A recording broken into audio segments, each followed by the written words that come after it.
Guys, this is a Fighters Bureau, and we're going to be talking about host of fighting games, especially when it comes to boxing, and then UFC. And we've heard a lot about when they said boxing is dead, boxing is dead. And I just want you guys to know that boxing is not dead. It is not dead at all. What is dead is we have people who are calling them they call themselves fighters, but they're not fighters. They treat fighting games like someone playing a basketball. And let me put it this way. You see how when you look at LeBron James, Steve Curry giving an interview, how slow they talk, even though they are confident of how much they can play and the kind of players that they are. But they talk as sportsmen, very polite. But the difference between playing other sports, comparing it to combat sport, is that LeBron James going to play basketball, 90% he's not risking his life to die.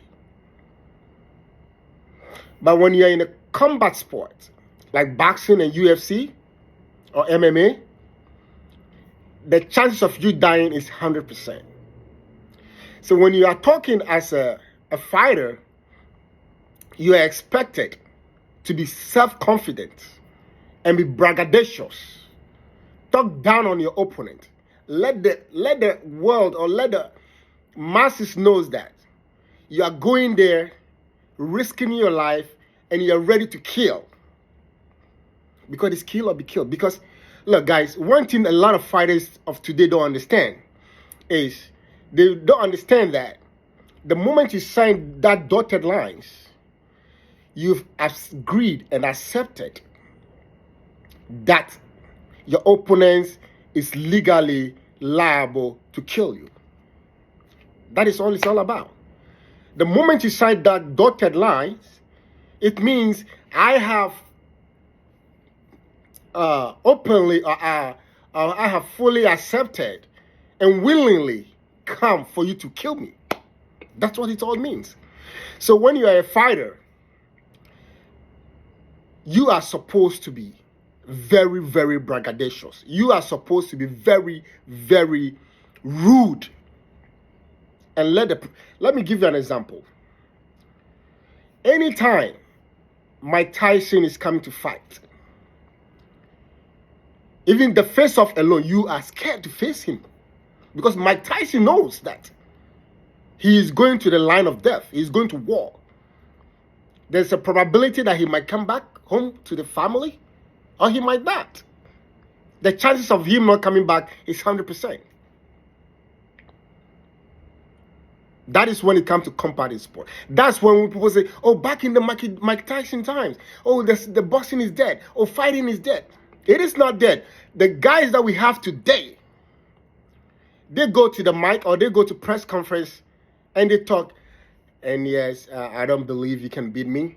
I don't see you beating me. Okay. And stuff like that. Like that's sort of a beach ass moves. That's what they do these days. And you see them hugging and shaking hands on face off and stuff like that. And press conferences like that. That is not supposed to be boxing. So they have misconstrued the whole purpose of fighting. So it makes it the interest in combat sports is diminishing. It's absolutely diminishing. The only way to bring it back is to have true fighters. True fighters who are someone like Conor McGregor. It doesn't matter how many times he loses. You want to watch him. You want to watch Conor McGregor fight. Why? Because he gives you something that you will look forward to. Like, oh my God, I can't wait for that fight. Oh my God, I can't wait for them to meet in the ring. Everybody's sweating. Everybody just, the anticipation of waiting to see the fight like that is out of the roof. Compared to someone like uh, Terence Crawford. I like him, don't get me wrong. But he doesn't portray the quality of a fighter. So these guys, they becomes problem for the promoters. The promoters becomes a burden that they have to struggle extra hard to sell the fight. If we are promoting someone like McGregor, you don't need to promote. You don't need to sell the fight. If you are promoting someone like the Charlo brothers, the promoters don't have to. They're going to sell the fight. If you're promoting someone like Mike Tyson, you're not going to sell the fight. The name alone, it's catchy. You want to see it. It's like a, how do you call it? What's the name called? Those Roman fighters. I forget the name. I remember the name. The gladiators. The gladiators, they go to the trenches of death and they know the moment that cage is locked, they're not coming back alive. That when you come back alive, it's a victory that you have to celebrate. But you know you are going to be punched to your brain. You're going to have concussions. Your children, you might not end up talking fluent the way you used to talk. You might have concussions. You might have brain injury, damages. So I'm expecting that in this day and age, fighters will learn something from Mike Tyson, from Conor McGregor, how he started this UFC game, and Conor from nowhere became a billionaire.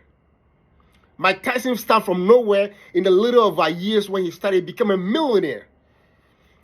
Floyd Mayweather, he rebranded himself, and Mayweather became a billionaire from the sport. Whether you hate or love him, you want to watch Mayweather fight. Why?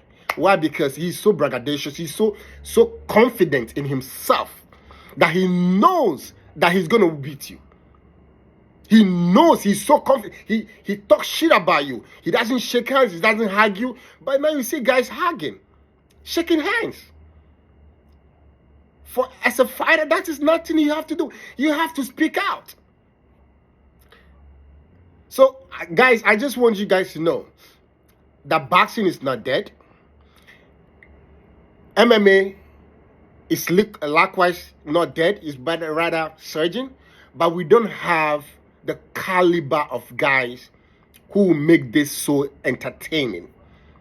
Because the fighters, the audience that pays and go to those to watch those fights, whether it be on pay-per-view, you buy pay-per-view, or you go to the arena, they're expecting one thing. They're craving for blood. Like they're craving for that blood. That's what they're looking for. But they don't get it. And now when you talk, they say, oh, he's so... Now, they made it becomes so acceptable to some few audience. Like, oh, when you talk so much, it means you are bragging, and therefore... you're bragging too much, and therefore, oh, he's so bragging, we don't like him, he's not humble. No, tell those audience, you are not supposed to be humble when your life is fucking at stake. You're about to be bro the fuck out. You're about to die. Your loved ones are not about to see you again. You might not be able to even to communicate with them tomorrow, the next day. That's what you got to make them understand. Nobody need to like you. Nobody need to love you. Be so rude to every opponent that you're about to face. That is what you got to be. That is all it's all about. And you're going to sell out. Trust me, I know fighters who are good fighters. And they're going to be in the fighting business for as long as they can. But trust me, they will finish fighting at the age of 50, 40. And they'll be one of the most talented fighters in the ring. But the moment they step out of the ring, they are forgotten. They will never be talked about. I want to give you one for instance. Manny Pacquiao. Manny Pacquiao is so talented. Manny Pacquiao is so good. But I would have preferred Manny Pacquiao would have been so outspoken, talk trash about his opponent, because that's what it's about. That is what fighting is all about. You see, when someone like that speaks and he goes and back it up, that's when it generates more revenue. That's when they make the name the lasting impression. Fighting business is not a love business. Fighting, you signing that dotted line, you are not asking your opponent to be nice with you. You're not asking him to pay your bills. You're not asking him to come and donate his lungs or his brain to you when your brain got damaged. That's not what it's about.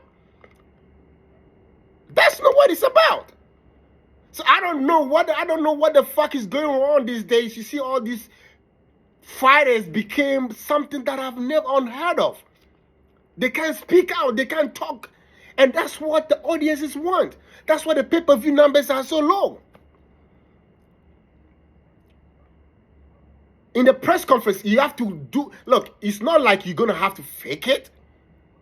If you are a true fighter, you don't need to shake hands with your opponent. You need to talk trash. You gotta let them know, hey, look, as we're on this stage, there is no way you're gonna beat me. I swear to God, I will beat you. I'll beat your mama. I'll beat everybody that follows you. I don't give a fuck. You are not. Look, no matter how, even though you doubt yourself that this person can have a little chances of beating you, you don't let them you let them know that no, this is a fighting business. This is not football. This is not a soccer. This is not a golf. This is fighting. You've been training your fist as a weapon for all these years. It's not just an ordinary fight. There's a reason why when your opponent kills you or you have a brain damage, they don't get sued. That is because you have signed and agreed that, yes, kill me. And if you kill me, you are not guilty.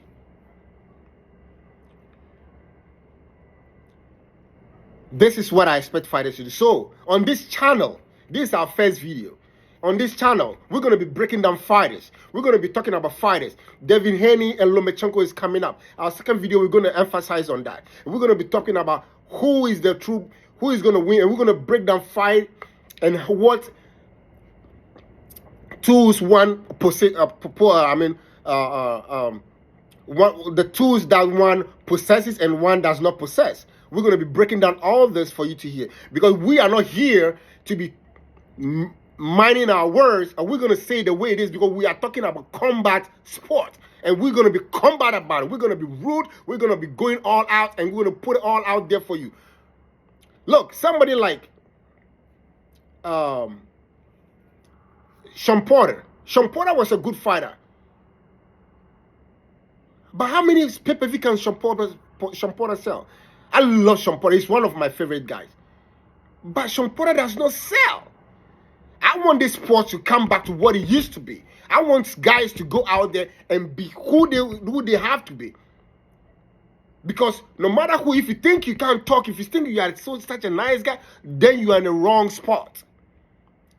You are in the wrong spot. If you think, as for me, I have to be calm, I don't like talking, I would talk in the ring, then you are in the wrong spot. Because the audiences out there are bloodthirsty. They want to see someone knocked out. Why? Let me give you an example. Deontay Wilder. He got knocked out twice by Tyson Fury. But you would love to watch Deontay Wilder. I swear to God, no matter how many times Deontay Wilder loses fight, you would love to watch Deontay Wilder. Tyson Fury. You would love to watch him 10 times, 100 times. But can the same be said about other fighters? Like my brother Joshua. You see, if Joshua would have been like Tyson Fury or Deontay Wilder, by being so braggadocious and speaking out like the way they do, even though he loses those fights that he loses to Usyk, The love of Joshua will still be there. Massive. And he will still sell ironies and ironies.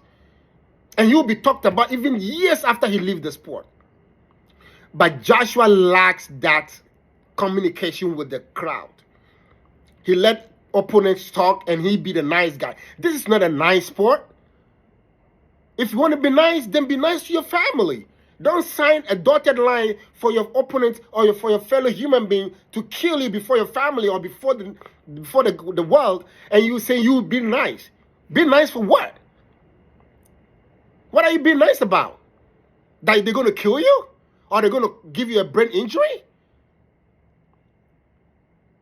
Makes no sense to me. So, but we're going to get to it. I'll expect our next video. Like and subscribe this channel as we start this journey. And you're not going to regret it because we're bringing the action all packed to you. You're going to love every bit of it. Thank you and have a great weekend.